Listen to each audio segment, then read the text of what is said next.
What if we really lived in the Matrix?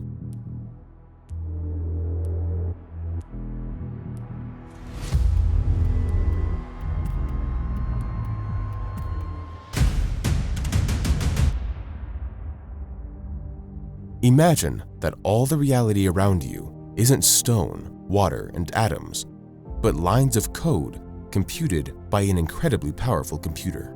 Your life, your thoughts, even this very question right now, are nothing more than a digital illusion, a complex program launched by someone or something. Does this mean that we are only characters in a vast simulation? And if so, how would that affect our entire existence? The idea seems fantastical at first glance, yet serious scholars, including Nick Bostrom of Oxford and Elon Musk, do not dismiss such a possibility. Bostrom's famous simulation argument states that if civilizations are capable of creating ultra-realistic simulations, then the number of simulated worlds could be much greater than the number of real ones. And therefore, statistically, it's more likely that we are already inside one of these simulations. Let's assume this is true. Let's conduct a thought experiment and see what our life would look like inside the Matrix. First, it's worth asking, what technology could make all this possible? To simulate the universe down to the smallest details, we would need computing power far beyond anything we could imagine today. Modern supercomputers can perform quadrillions of operations per second, but even they barely cope with modeling a few million atoms of a protein. And here we are talking about billions of galaxies, every star, every atom and particle. It sounds unreal, but it's possible that the simulators don't compute everything at once. As in video games, the computer doesn't generate the entire world simultaneously, only the objects that are in the player's field of view. Similarly, in the Matrix, reality could load as needed. You look through a microscope, and only then does the algorithm model the motion of electrons. You set out on a journey, and then the distant landscapes are calculated. This concept explains the strange features of quantum mechanics. Heisenberg's uncertainty principle, quantum superposition, the observer effect, all this looks as if the system is saving resources and doesn't assign exact values until we query them. In 1982, a Lane aspects experiment proved quantum entanglement, a phenomenon in which particles influence each other instantaneously, regardless of distance. Einstein called it spooky action at a distance. But if our world is a simulation, then this spooky action could simply be code optimization. But why would anyone create such a grand illusion? There are several hypotheses. One of them is that we are part of a scientific experiment. Just as we run simulations of climate or bacterial reproduction today, in the future, another civilization could launch a simulation of human history. We could be an archive for future descendants studying how their distant ancestors lived. Another option is entertainment, a complex computer game for an advanced consciousness. And an even more troubling hypothesis, we are prisoners, our bodies connected to the system, as in the film The Matrix, to supply someone with energy. If we really lived in a simulation, the first thing that would change our perception would be the very concept of reality. Everything, from Mount Everest to the cup of coffee on the table, would be only a set of digital parameters.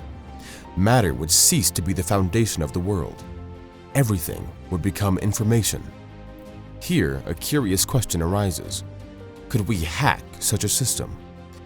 If our world is a program, it could contain errors or loopholes. Some physicists are already looking for the signs of the digital nature of reality. Professor Martin Savage of the University of Washington suggests looking for cosmic pixels, the smallest indivisible units of space and time, that would indicate the limited resolution of the simulation. In 2017, physicists at the University of Bonn conducted a computer simulation of a small part of the universe and modeled patterns that, in theory, could be sought in real space. If confirmed, this would become an indirect argument in favor of the simulated nature of reality. Deja vu, mystical experiences, anomalous phenomena, all this could be glitches in the code. Some researchers suggest that the Mandela effect is a strange phenomenon in which thousands of people misremember the same facts in the same way. For example, many are sure that the cartoon about the bear family was called Bernstein Bears, although, in fact, it's Bernstein Bears. Or that Nelson Mandela died in prison in the 1980s, although he lived until 2013. In simulation theory, this is explained as follows. Perhaps the creators of the Matrix sometimes correct errors in virtual history, just as programmers fix bugs in a game. But some people retain old memories from a previous version of the code. Of course, in reality, this is simply a feature of how our memory works.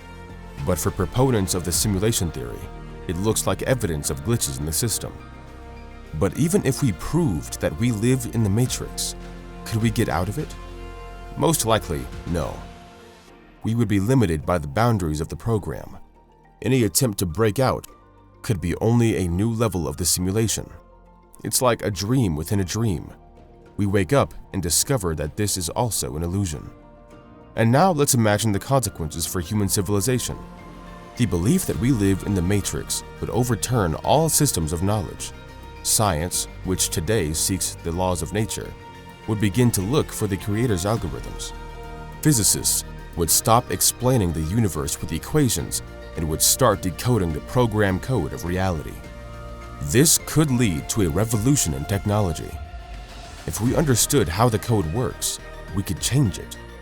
Imagine that you can rewrite the laws of gravity the way a programmer changes a line in code. Religion would undergo a radical transformation. For millions of people, the concept of God would become synonymous with programmer or system administrator of the universe. Some would see the creators of the simulation as benevolent deities who grant us existence. Others as indifferent engineers who launched an experiment and forgot about us. Christianity could interpret the simulation as a digital version of divine creation. Buddhism would find confirmation of its teachings about the illusory nature of reality. Maya would literally become a computer program. Islam could treat the creators as angels who carry out Allah's will. Philosophy would get a second wind. The question, what is reality, would become practical rather than abstract. Plato's classic ideas about the cave, where people see only the shadows of truth, would suddenly prove to be an uncannily accurate description of our position. For society, the consequences would be contradictory. Some people would feel horror. If everything is an illusion, then nothing makes sense. This could trigger a wave of nihilism, a mass feeling that life is meaningless. Others, on the contrary, would find freedom in it. If reality is a game, then we can play more boldly, create more, and be less afraid. The economy would also change. If the world is a program, then resources that seem limited are actually only settings. This could give a boost to the idea of radical post-scarcity. People would demand to rewrite the simulation so that hunger and disease disappear. Politics would turn into a struggle, not for power, but for access to the reality editors. The impact on crime and law would be interesting. If murder in a simulation does not lead to a real death, is it a crime? And if suffering is felt as real, then moral principles remain important. Of course, a dark side would also arise. If someone learned to change the code, they would become a godlike being among others. This would create new forms of inequality. Some would live by the laws of physics, others would rewrite them for themselves. Imagine the development of events on a horizon of several centuries. First, we find signs of the simulation. Humanity experiences shock and an identity crisis. Then, the first technologies of interacting with the code appear, perhaps through quantum computers that allow us to get feedback from the system itself. A new science appears, infodynamics, which studies how to change the parameters of a simulated reality. A century later, society splits. Some accept the world as an illusion and live calmly. Others strive to break out. Exit cults appear, movements that believe it's possible to reach true reality.